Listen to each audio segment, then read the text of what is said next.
Hey y'all, it's G the Rebel here, back with another fitness video. And in today's video, it's going to be a continuation from the first video that I did about the What the Health documentary. If you haven't seen that video, please go check it out. I pretty much gave my initial reaction going into the documentary and how I felt afterwards. But in today's video, I'm pretty much going to talk about more specifically some key things that I took from the documentary that really resonated with me. And, you know, most of it is pretty much good. And, like my opinions, like good opinions, but then some are like, okay, I kind of want to do a little bit more research into, how that is played out. So pretty much I'm gonna get into it. Like I said, I already discussed in the last video pretty much what the documentary is about. I'm sure you've heard of it. So I'm just going to go into it. So here's a key thing that they really talked a lot about, various diseases in the documentary that are really plaguing a lot of Americans. I'm like, if you haven't known that America has a huge obesity rate. We have tons and tons of people are diabetic, have diabetes. So many people with heart diseases and other conditions in this country that other developed countries do not have. And a lot of it is connected to our diet, the foods that we eat, and stuff like that, how we prep the food, everything.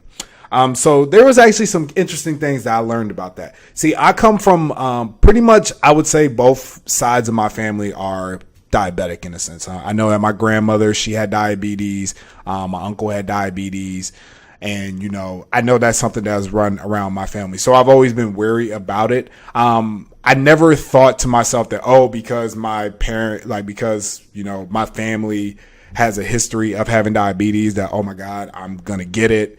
I never had that mindset. I always thought that if you take care of yourself, if you eat healthy, if you exercise and do all the proper things, you won't have to worry about that. So, you know, so going into this documentary, I'm not surprised that they brought up diabetes as one of the major diseases that they were going to talk about, and also the causes of diabetes. The one thing that the documentary said that I was not aware of, because I'm going to be honest, I've always had the impression that, because I have my vices, I do like my sweets and everything, that if I eat a ton of sugar, that can increase my chances of getting diabetes. The documentary pretty much kind of shot that down immediately. And I was like, wait, what? And they connected the high rate of diabetes and the cause of it to not sugars, not carbs, but they've connected it to the meat that we eat. And I find that very, that actually shocked me a little bit, because I'm not to say that I'm surprised. I'm like, you know, obviously they talked about processed meat, stuff like that. That makes sense. However, you know, me, if I'm thinking like, processed meat, you get the chemicals, I'm more thinking, that's more associated with causing like cancer and other heart disease, not necessarily diabetes. I thought diabetes was a straight, more so the sugars you eat, you have a lot of sugar or what have you, that could cause the rise of that. So the video did talk about diabetes like extensively. And I was like relatively surprised that they said definitely the chemicals and the meats that we eat can lead to diabetes as well. It's not necessary. It pretty much is not sugar at all, which was actually, like I said, a pleasant surprise for me when it came to that. And in regards to heart disease, now this wasn't as surprising to me. Heart disease, the first thing I thought in my mind was like, you eat a lot of like fatty, fried type foods and put it in your body, clog your arteries. I'm like, it could lead to heart disease, heart attacks, strokes, everything like that. So I wasn't relatively surprised that they talked about it. It was very interesting that they did say that these foods, those type of like meats, like pretty much in the whole video is pretty much meat is the cause of everything. But definitely connected directly to heart disease. Not sugar, doesn't really play a role as much. You know, alcohol, not as much. Smoking, obviously, that's not healthy at all for your lungs and everything. So that does play a factor in. But they said strictly it's the meats that we do eat that, you know, come into play that could cause a lot of these heart diseases. Which, like I said, I'm not surprised. I mean, I've unfortunately had family members that have had heart issues, that have had heart attacks, and I've seen other people have it because of the diets that they've had. So, and it's been mainly like fried foods and, fatty, greased up foods that, you shouldn't be putting in your body at all. I'm like, I try to avoid fried foods for the most part, but sometimes I go into a restaurant, order something, I know damn well it's fried. Let's be real. Like, I damn sure know that it's fried. So, that doesn't really surprise me in the least.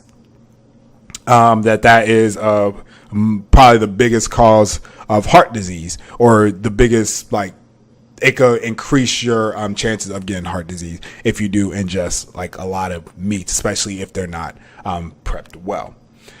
Another big thing that was said in the documentary that really pissed me off, which you shouldn't be surprised if you follow me on my other channel, and the Millennial Logic podcast, we talk about, like, me, Portia, and a few other friends, we've talked about, healthcare and stuff like that and everything that comes into play. So when it comes to industries that are supposed to be designed to help you get well,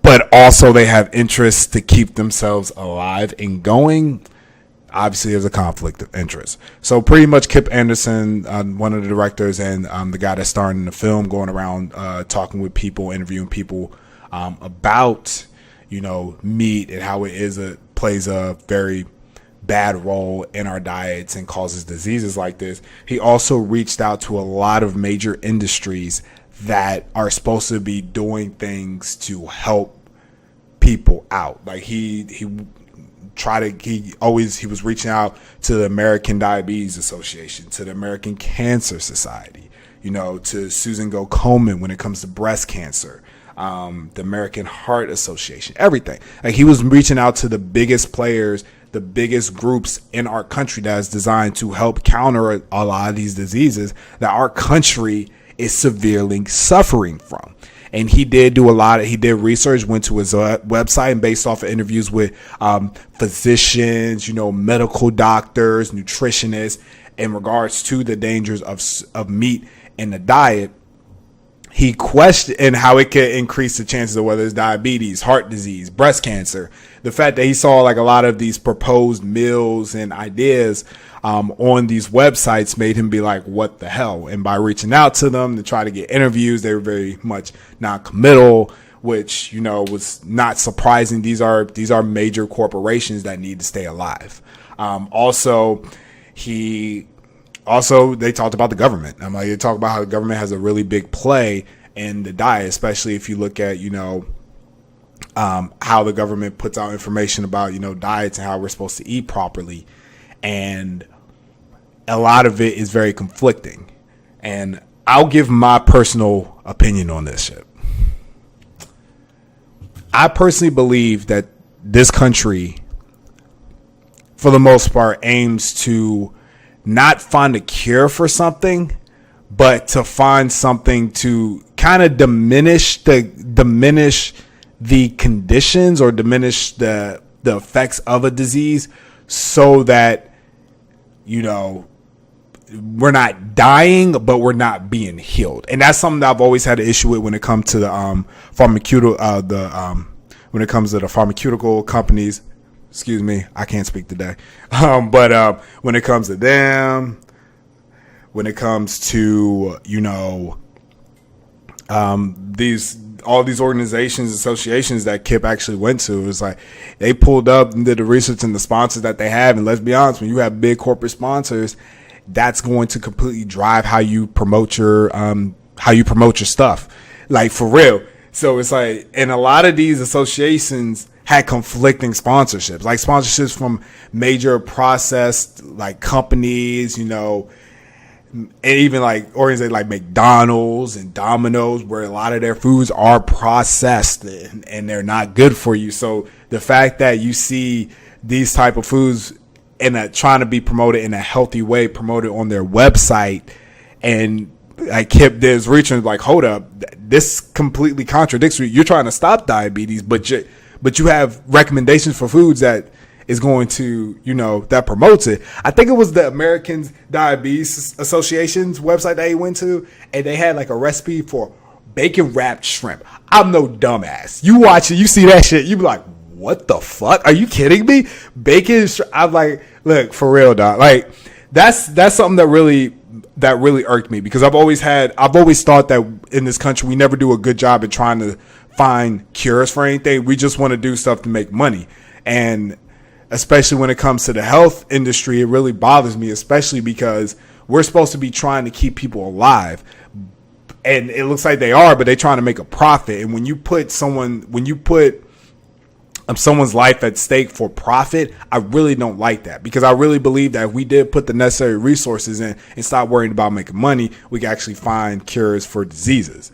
And it also will promote healthier diets to get there. So that was a big thing that I saw that really resonated with me the most when watching that documentary, because I was like, yep, I've always felt this way. We don't do a good job. We don't take care of our citizens. I'm like, yeah, we as citizens have to make the right decisions on what we eat, but then we also, need to have access to those foods. So when you come into situations where, when it comes to minority-based communities like the African American communities, the Hispanic communities, where we're in pretty much food deserts, where we don't have access to healthy options, and our best and cheapest option is to go down the street to a McDonald's or to get a pizza from Little Caesars or something like that, we have no fucking choice. And so they mentioned this is like a civil rights issue as well, especially with exposure to these farms that have that are like raising these animals in a very disgusting, nasty way with toxins all over the place. It's really disturbing. So that's what I'm saying, yo. That's one thing that resonated, and I do 100% agree with that video, and I'm not surprised. Not to say that completely that, we definitely have to cut out meat and eat vegan. Why they promote me on their website? It's more so like they got these sponsorships from these companies, these organizations that make a money off of putting the toxic food that we have out there to Americans, and a lot of times at a cheap price, that most Americans are going to more so gravitate towards that cheaper, unhealthy option than going to get the healthy option, because they don't have access to it, or it's just too expensive for them to afford. And I want to make one key point as I pretty much finish up this video. I question a few things, not that many things in the video. I think the documentary was pretty spot on a lot of the stuff. I just have a question when it comes to eating meat and eating meat, dairy products and stuff like that. I will say this. I think when it comes to dairy products specifically, because I know I've talked mostly about the meat part, but they do talk heavily about dairy products because they do come from animals, such as cows that are not treated right. I don't think we should be ingesting any type of dairy product like that from an animal. I will have to admit that. I think that's spot on. I personally X'd out dairy milk from my diet, and I pretty much only drink, my source of milk has been almond milk. And I also, I still eat cheese, but I'm obviously going to do more research into vegan cheese and stuff like that, because I'll get natural and organic cheese, but it's still cheese that comes from cows and other animals. So that part I can understand. I don't think that, but also when it comes to meat though, my question is that I have, and you guys can answer and tell me. I'm still learning, trying to do my research and everything.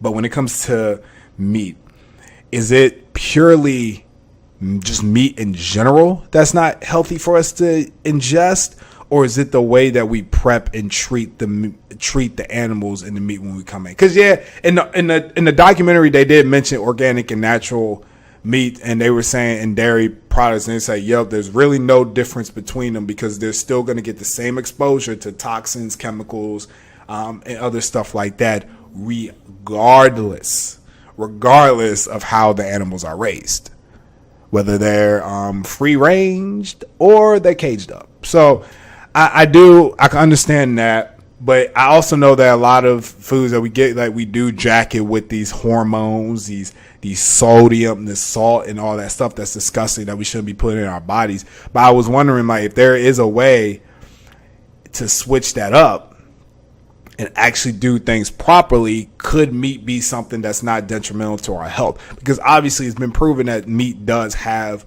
vitamins, minerals, and other stuff like that our body does need. Obviously the argument in the video is that you could get all those from a plant-based diet without all the harmful side effects like the diseases that the documentary talks about.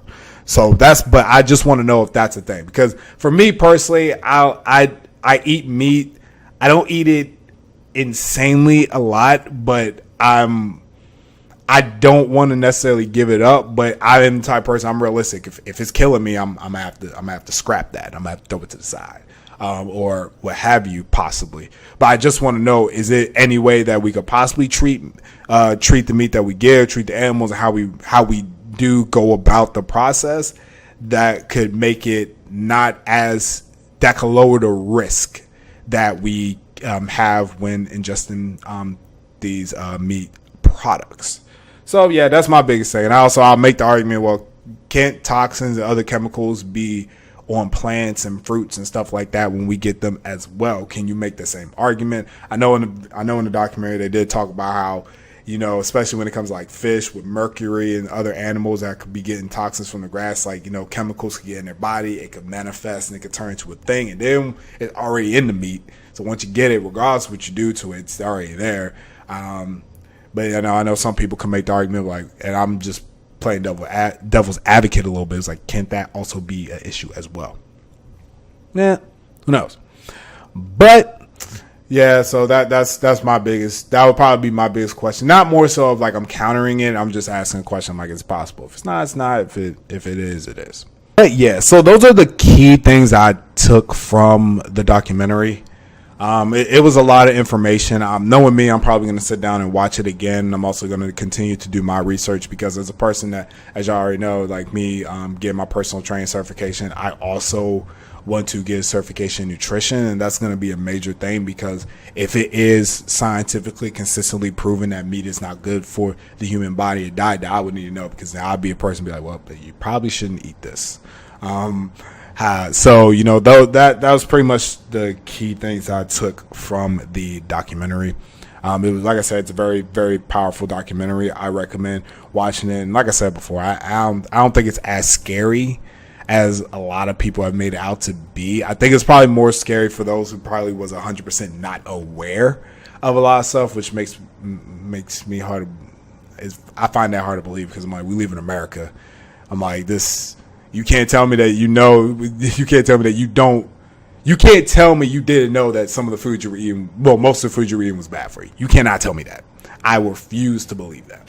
But yeah, so that was, like I said, those are the key points that I took from the video. In my next video, I'm kind of going to give pretty much for myself what I think I'm going to go ahead and do after watching this documentary, because a lot of people say, oh man, I can't eat meat after this, some people have gone straight vegan, I'm sure, after watching it, or trying to go vegan. So I'm going to pretty much give my opinion and give, what I'm going to do after watching this documentary. So yeah, guys, thank you for sticking around. I know this was kind of a long-ish video, because I was really talking about a lot of stuff, and I know sometimes I can ramble a little bit, especially when it comes to, the government and all that stuff. But anyways, if you like this video, please leave a like, and also please leave a comment. Like I said, I want to know, what's your opinions? What were some of the key things that you took away from this documentary? Is it going to make you change up what you do? Do you have some counter arguments for some of the stuff they said in the documentary? Any type of inconsistencies or what have you? And also, like I said, subscribe so you can stay up to date on the next videos. And like I said, in the next video, I'm going to talk about what I'm going to try to do when it comes to my diet from here on out. So yeah, until next video, Rebel out.